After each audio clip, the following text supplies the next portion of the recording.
Hi sunshines, welcome to another episode of Walk With Me. Today's Jamaica video tour is part 2 of the Montego Freeport tour. We start where we ended the last video at the Sanctuary Residential Community. In this video, I'm going to point out the shipping terminal, Montego Freeport Shopping Center, a heritage trail. I'm going to walk out a new plaza in the area, and we will end our journey at the Freeport Police Station. And as I did in part 1, I am going to share a mysterious true story with you. Let's get walking. Hi sunshines, welcome back to my channel. My name is Artsy, your Jamaican tour guide. If you are interested in Jamaican vlogs, historical videos, and real-to-life views of the streets of Montego Bay, then go ahead and hit that subscribe button and turn on notifications so that you don't miss any of my weekly videos.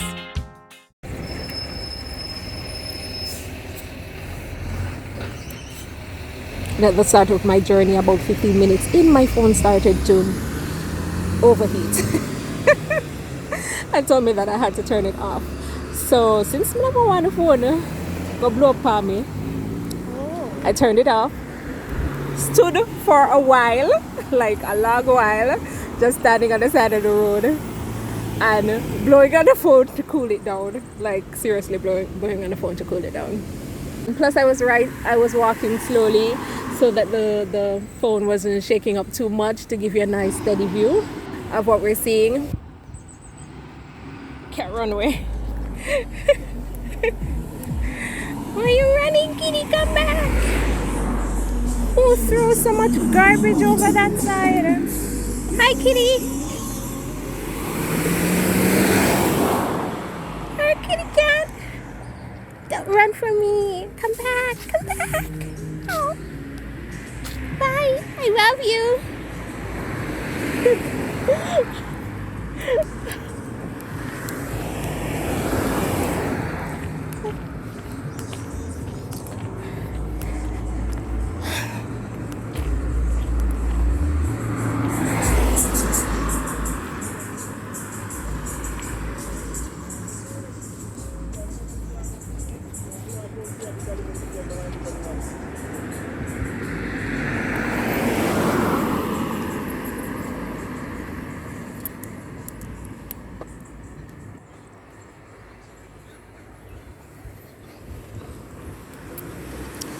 I'm tired.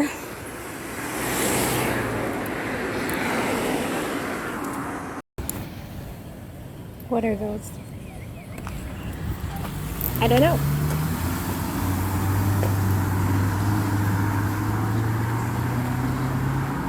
I think they come from this tree. I know this one that's closest to us is... What is that? What is that? Somebody tell me what that is.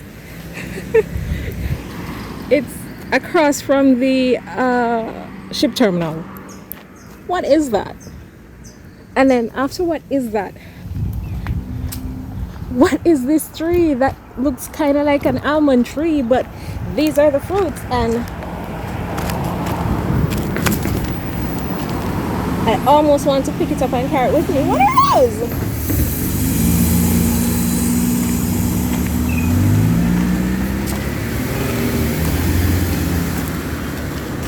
What are those? I don't know. And there's so many of them on the ground. Like, interesting. I'm pretty sure somebody in the comment section knows. Somebody who's watching this video knows what that is. I'm sure.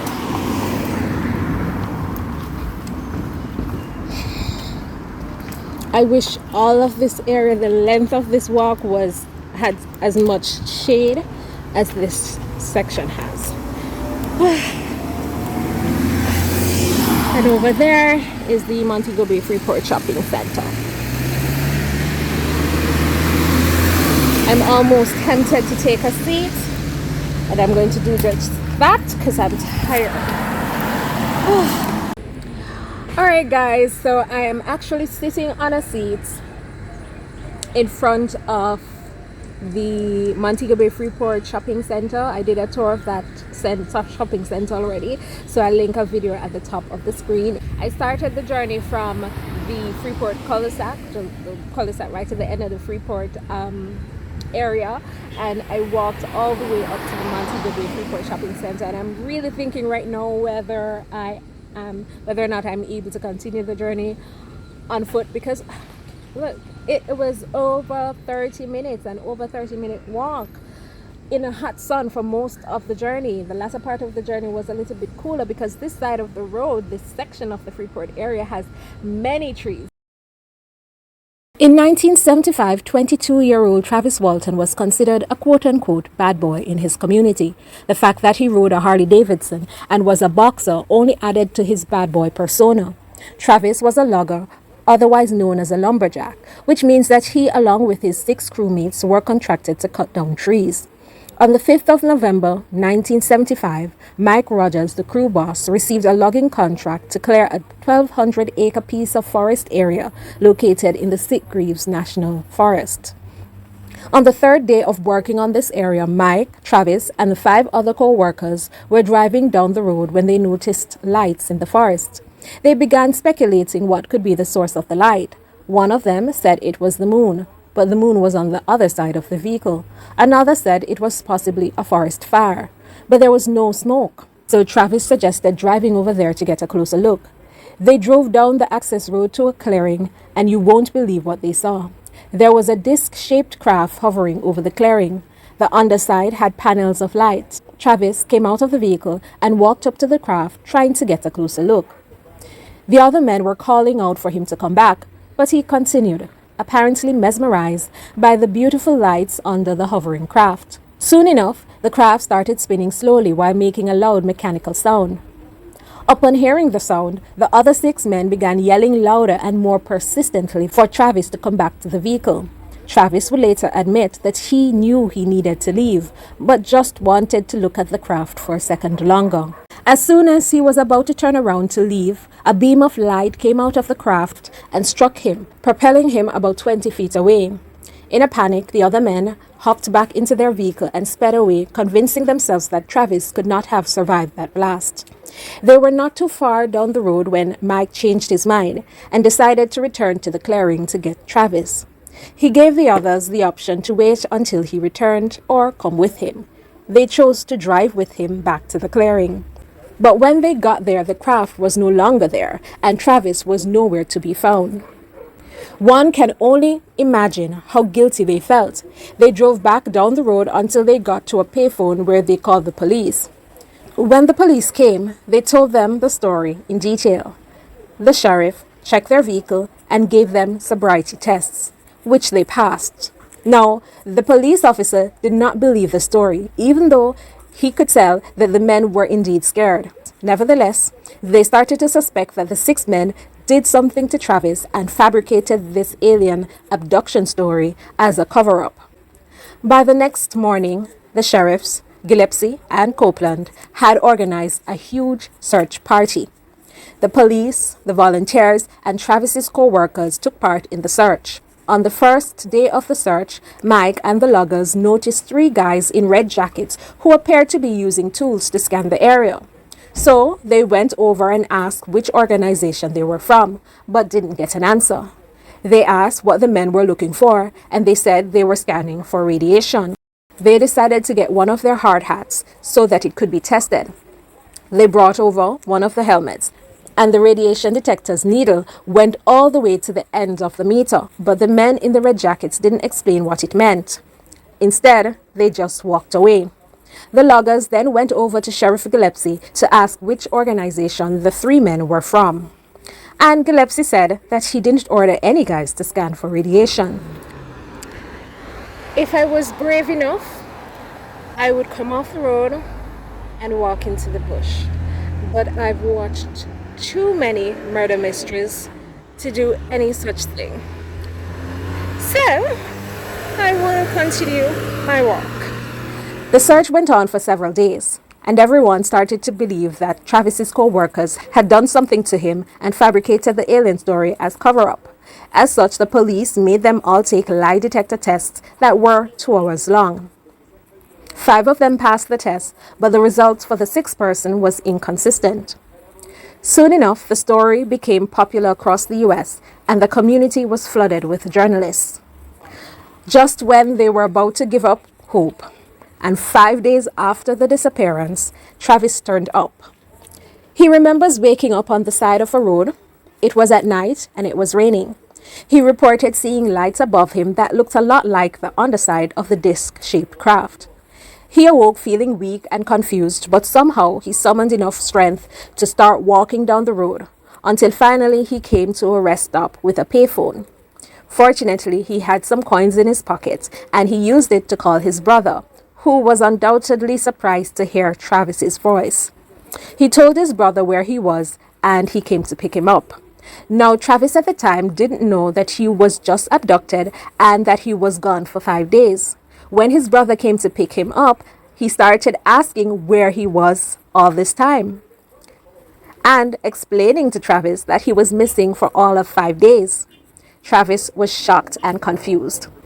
So his brother brought him directly to a hospital first before calling anyone else. He did this just to get ahead of the media frenzy. The results of the medical test found him to be malnourished, and they identified what seemed to be a needle mark on his arm, but no other injuries. The blood work that was done showed no drugs in his system. Sheriff Gillespie drove out to the house to interview him about where he had been for the past 5 days, but he only remembered pieces of what happened. He remembered the UFO and being struck by the beam of light, and then waking up on the side of the road, but nothing else. Before long, the media trucks started showing up. Then the National Enquirer convinced him to talk to them by offering to pay for more tests to be run and to take him to a private location. Just before sitting down for an interview with them, he started to remember what happened. This is what he said. After being hit by the beam of light, he remembers waking up to what looks like doctors in lab coats and masks surrounding him.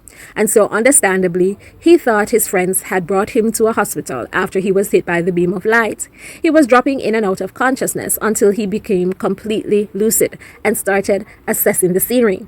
On his chest, there was a rectangular box, and one of the doctors was working on the box.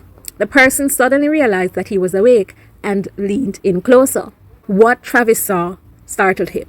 The creature was a horrid grey color with a narrow head and slits for eyes. It was about 4 feet tall. Travis got understandably hysterical and started pulling off all the wires attached to him, ripping off cards and throwing away the box. He reached for something to defend himself. Gathering his bearings, he started swinging around the instrument to fend off the 3 humanoid creatures. But weirdly enough, they stepped closer to him, looking at him intently, and then suddenly turned and walked out of the room. He followed them to the door and saw them walk down the hallway and turn left. So obviously he went in the other direction, turning right, when he saw another room. This one just had a chair in the middle of the room. The chair had buttons on it, and he tried touching them to see if they would open a door. They didn't. He went around the room feeling the walls to see if he could locate an exit door, but he didn't. That's when someone appeared in the doorway he just came through. The man was wearing a spacesuit, and even though that was weird, Travis was still happy to see a human and immediately thought he was there to help him. Of course, he started throwing questions at the man in the suit. Where are we? What happened? What were those things? But the man's eyes looked dead, or almost trance-like, and he did not answer Travis. He simply took him by the arm and led him down the corridor, away from where Travis came. He led him through a hangar which had several hovering spacecrafts. They eventually ended up in a white room that was brightly lit, and in the room were 3 more people that looked like humans in space suits. Their eyes had the same trance-like gaze to them. Even though they looked weird and did not respond to him, he still thought they would help him. They guided him onto a table, and when he started resisting, they forced him onto it and placed a gas mask over his face. Whatever was in the gas mask caused him to lose consciousness, and when he awoke, he was lying on the side of the road. Interesting, right? There have been books written and movies made based on this story. It is said to be one of the more popular alien abduction stories in the US. Do you believe the story? Is it possible that he simply got knocked out by the beam of light and then hallucinated everything else that happened afterwards? Almost like the story I shared with you guys in the last Walk With Me video? Tell me what you think about this one. I'm interested to know. The Montego Bay Freeport Wharf, as the sign says, and to Port Handlers Limited.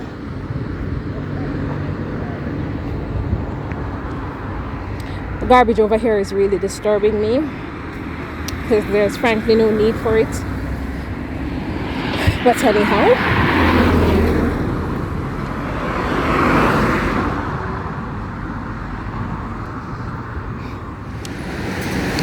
this is a massive commercial complex. Trying to find the name of this complex. Somewhere, anywhere. Name, show yourself. I may see a New Fortress Energy, that building there. Still looking for a name. Okay, so this is a nameless complex. I do not see a sign. If somebody knows the name of this complex, please inform me in the comment section. Thank you very much. Much appreciated. I'm seeing some buildings over on that side there on the left, with boxes in them and chairs stacked on each other. No, I'm good, thank you. I'm good. Yeah, my eye that good. Anyway, moving on.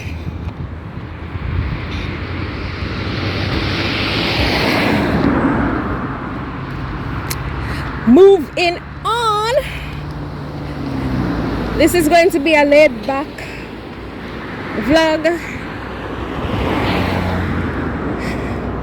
Think over there, so over where I'm looking at now is a call center. Yes. Ooh. As once again, I am tempted to take a walk into this little forest area, this little bush area, and see if we go out to the sea or to the lagoons. But as I've said before, I've watched too many murder mysteries with kidnapping and all sorts of things into people when them go bushwalking, hiking, and so I will not. So nice big sign over there says Radius Call Center, and then this little sign here is telling me that I'm leaving Montego Bay Freeport. Oh, so sad, so very sad. Goodbye. Yeah, but may I continue record, so stay where you are. Alrighty.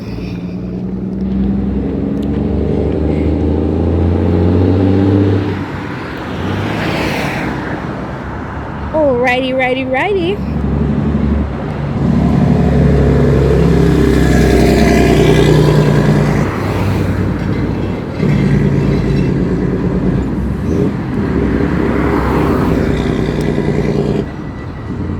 Alright, so if we were to continue on this road on my right and go all the way down, we'd get to the free zone area. But I did a drive with me of that area already, and I will link it at the end of this video or in the description, and you can go on over to that if you're interested in seeing the free zone area. I know I did another video previously of it, but in that video I didn't go all the way down to the cul-de-sac of the free zone, and so I did it in this video, the video that I'm going to link, so you can go ahead and have a look at that if you are interested. Now I am trying to decide whether there's a plaza over in the free zone area, whether I should walk out that plaza or I should walk out the plaza over this side. So no, I'm just going over to the plaza, and then we're going to do a walk all the way out there. So stay tuned. I am going to shut the video off until we get over to the plaza. So this is the Margaritaville headquarters. That is Margaritaville Caribbean Group. And then right here we have Danish Shipping, committed to excellence, a shipping company, I assume. And then we have Island Orthodontics beside it. So that is this section of the plaza.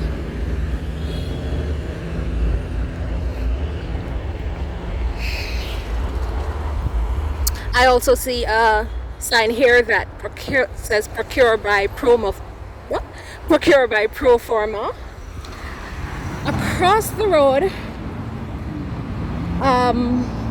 we have Rainforest Seafoods office, and we have the Rainforest Seafood Restaurant. Look, them food tastes good. Believe me. This is not a promotion. I'm not paid to promote, but them food tastes good. All right. Although I don't like everything because I don't like all seafood. So there's that. But there are escabeche fish, I love it, and then breakfast, reasonably priced, tastes good, and they give a lot of food. Well, the last time I had it, they gave a lot of food. So it says deli, fresh seafood, and I'm trying to see what's there. Seafood market,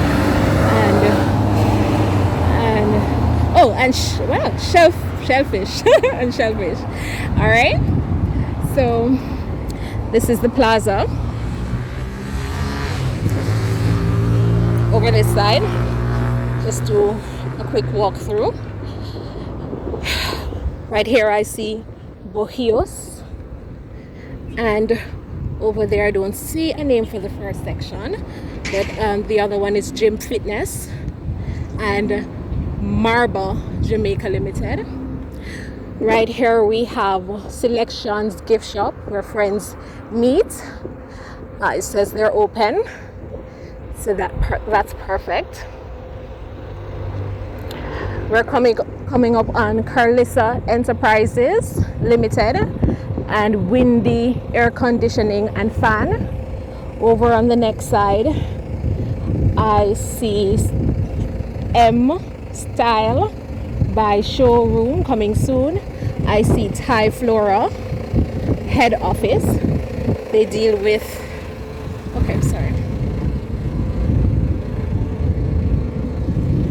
Thai Flora head office. They deal with decors, florals, events, and weddings. And then over there.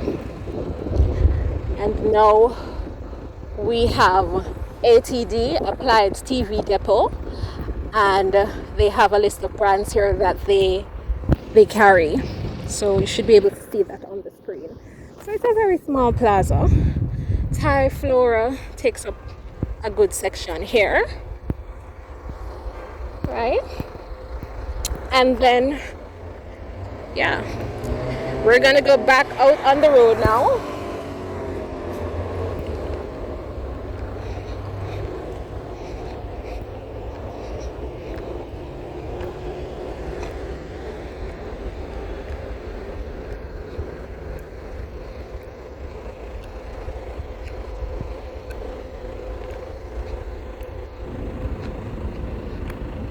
Someone had made a comment when I went to the Westgate Shopping Center, and they actually said, why Sean empty shopping center?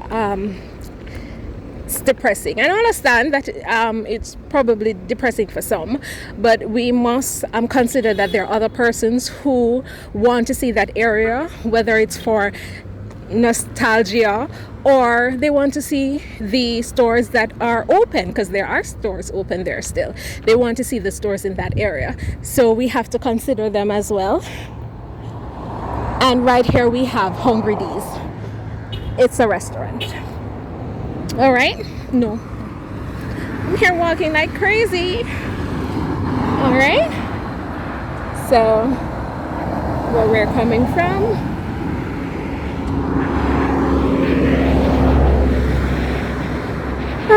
and where we are going. Oh my gosh, guys, up ahead we have Massey Limited, and we have the police station, the Freeport Police Station. So that's what we're gonna see shortly. So I'm just gonna complete this area. I'm gonna go out to that side, and then we'll be finished for this video, but we're not finished yet, so don't you dare leave. Don't you dare leave.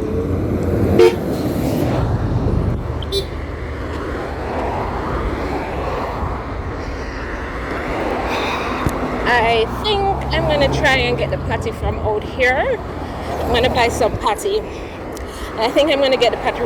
I'm gonna get the patty in Fairview area. So I'm gonna go over to Fairview. I'm not sure if I'm gonna record over there, cause I did many videos showing you Fairview, where I walked out the entire area.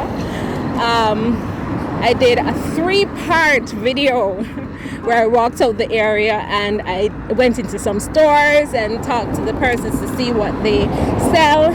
And then I did another video that talked about why I loved Fairview. And then I did a recent video about the restaurants in the Fairview area, the over 30 restaurants in the Fairview area. So I've done quite a few videos about Fairview. So I'm not sure that I'm going to do a walkout of Fairview. Now, if you're interested in those videos, I'll link it at the end of this one or place it in the description box, so you can have a look at those if you're interested. So that's Massey gas products over there. Over here is just open lots, empty lots. I'm pretty sure that soon they will be putting something there, because the Fairview area is really building out quite nicely. Now, one of the reasons why I stopped talking while I'm walking and doing the videos is that I find that it's hard for you guys to hear me if the place is windy, or if the vehicular traffic is just, the noise is just too loud. So I want you to be able to hear me clearly. And also, I tend to do additional research about the areas that I'm doing. So if there are sections that I want to give you additional information about those sections, I will do that research and do a voiceover, because I just don't want to simply walk out the area and not. When you leave the video, you should not only know where you're going, but you should learn about the history of the area as well. Right, so yeah, wide open space over there. I'm interested to know what is going to be placed in that area. I'm pretty sure that they are going to, yeah, they're going to place something there. All right, so this now is the Montego Bay Terminal. Petrojam Limited, serving Jamaica's energy needs. And then this is the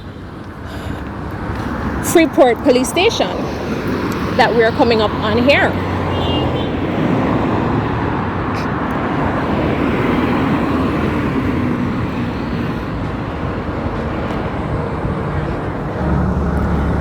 It's a Freeport Police Station, guys.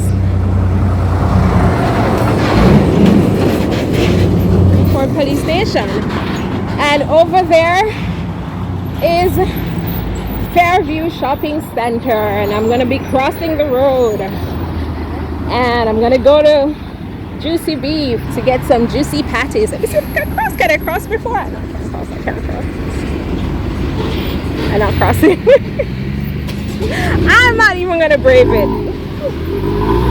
All right, the vehicle then pass, yeah. So, and then you see Scotia over there, and this big sign about First Rock Real Estate Private Equity. Oh, we can't cross, we can't cross. No, we can't cross. Yes, we can cross.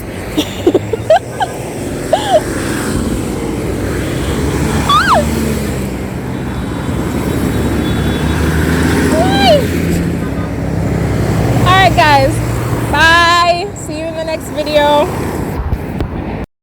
Okay, thank you very much for watching, my sunshines. Remember, if you're my tribe, then subscribe. You know what to do. Hit that button and turn it blue. See you next time.